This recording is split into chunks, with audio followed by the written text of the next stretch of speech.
Ben Zafer. 40 yaşındayım. Hayatımda hiç bu kadar huzurlu olmamıştım. 1 yıl öncesine kadar. O zamanlar bir eşim vardı. Melek gibiydi. Ve yeni doğmuş bir oğlumuz. Kahkahaları hala kulaklarımda çınlıyor. Süt kokusu. Geceleri ağladığında onun yanına ilk ben koşardım. Birlikte kurduğumuz o küçük ev. Kahvaltı masasında 3 tabak, sabahları çocuk ağlamasın diye fısıldayarak konuşmalarımız, her şey bir anda bitti. Ama ben o günleri hala yaşıyorum sanıyordum. Geçen hafta bir kafede oturuyordum. Gözümün önünde eşimin hayali, kucağında oğlumuz, gülümsüyorlar bana. Derken bir ses duydum. Zafer, başımı kaldırdım. Karşımda eski arkadaşım Levent vardı. Yıllardır görmemiştim. Levent, sen misin? Gülümsedi. Nasılsın? Ben de gülümsedim. İyiyim, sen nasılsın? Yüzü bir an ciddileşti. Gözleri gözlerime saplandı. Kendini toparlayabildin mi? Dedi. Atlatabildin mi? O an boşluğa düştüm. Ne demek bu? Ne atlatması? Levent yavaşça elini omzuma koydu. Bakışları buz gibiydi. Zafer, eşin ve oğlunu 1 yıl önce bir trafik kazasında kaybettin. Biz hep yanında olmaya çalıştık ama bir daha sana ulaşamadık. O an dünya durdu. Nefesim kesildi. Ayaklarım yerden kesildi sanki. Ne dediğini anlamaya çalışıyordum. Ama o an bir şey oldu. Kafamın içindeki tüm mutlu anlar bir film şeridi gibi hızla geriye sardı. Ve her görüntü kanla karışık bir sisin içinde yok oldu. O gün eve döndüğümde gerçekle yüzleşmem gerekiyordu. Ve hatırladım. O kazayı, cenazeyi, oğlumun minik tabutunu, eşimin cansız bedenini ve ardından kendime nasıl bir söz verdiğimi. Onları geri getirecektim. Kimse bana inanmazdı. Ama ben karımı ve oğlumu geri istiyordum. Bu dünyada değilseler, onları nerede olurlarsa olsun geri getirecektim. O zaman gizli bir tarikatla iletişime geçtim. Beni Azhar adında yaşlı bir büyücüye yönlendirdiler. İstanbul'un dışında terk edilmiş bir manastırda yaşıyordu.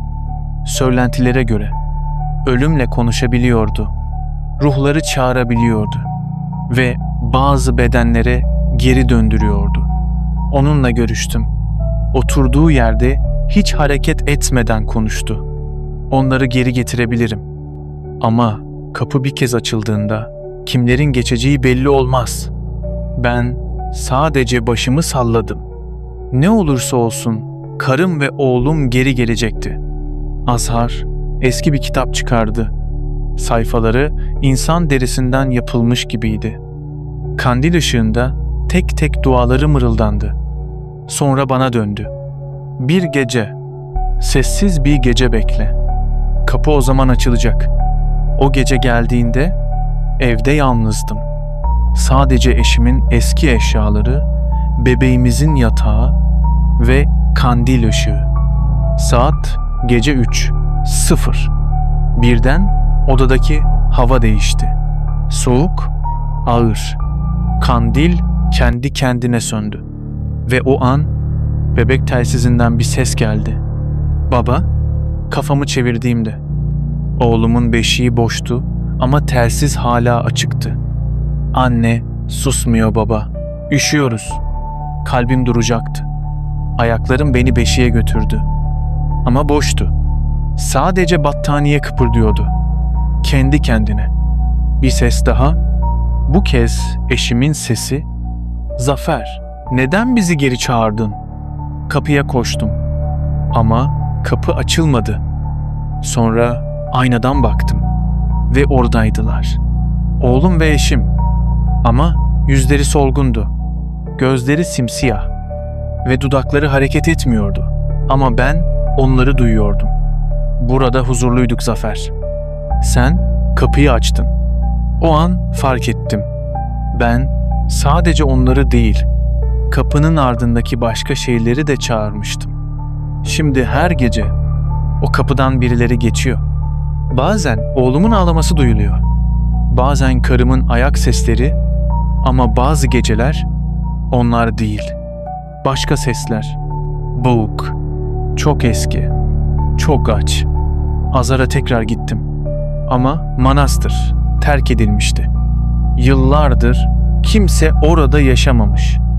Bu sabah uyandığımda ev bomboştu. Eşim ve oğlum yoktu. Eşyalar silinmişti. Sadece bir sandalye ve yerde eski, kanlı bir kitap. Sayfaları çevirdim. Son sayfada kendi adım vardı. Zafer Kaya teslim alındı. Elim titredi. Kendime gelemedim. Başımın içi zonkluyordu. Ve o anda hatırladım. Ben zaten 1 yıldır ölüydüm. O kazada ben de ölmüştüm. Bedenim bir köy mezarlığında gömülüydü. Sevdiklerimle birlikte, ama ruhum yas tutmaya, onları geri getirmeye çalıştı. Bunun için ruhumu sundum ve kabul ettiler. Azar bana kapıyı açmadı. Ben kendim açtım ve o kapının ardında sadece sevdiklerim değil, binlerce aç ruh vardı. Bugün son defa yazıyorum. Bu hikayeyi dinleyen kişi, sen kulaklığında bu sesi duyuyorsan, bilin ki artık sıradaki sensin. Ben onları geri getirdim. Ama onlar ve şimdi senin kapını çalacaklar. Gece 3'te. Gözlerini sakın aynaya çevirme ve ses duyarsan cevap verme. Çünkü o ses Zafer demeyecek. Senin ismini fısıldayacak ve artık sıra sende.